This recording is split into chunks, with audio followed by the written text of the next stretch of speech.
Građevinski radnici veći deo svog radnog vremena provode na otvorenom. Ipak, oni nisu bili raspoloženi da nam odgovore kako podnose ove vrućine, ali jesu ulični prodavci koji dobar deo dana provode pod tendom za svojim tezgama. Svakim danom sve teže, verujte. Ali se nadam da će od nedelje biti bolje. Pa kad budu baš visoke ne izlazimo van, inače kući imamo bazen pa se rashlađujemo i tako da odlično je. Mene nije vrućina.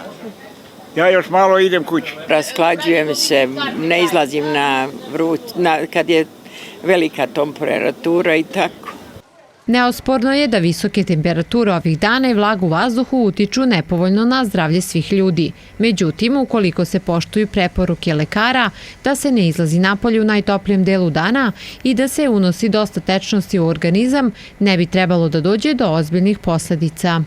Odlično kad sam u Ladu. Pa ne prija, imam prosto sve to žlezom, ne prija. Imam klimu, imam sve, ništa mi ne fali. Mora više da piješ vode tekućne. Sad idem iz kafića, popio vodu, popio kafu i ode u stan. Klima radi. Ni životinjama ne prijaju ove visoke temperature, pa traže spas u hladu i svežoj vodi. Ukoliko naiđete na psa lutalicu, pokušajte da mu obezbedite činiju sa vodom koju ćete ostaviti u hladovini, kako bi preživeo ove vrućine.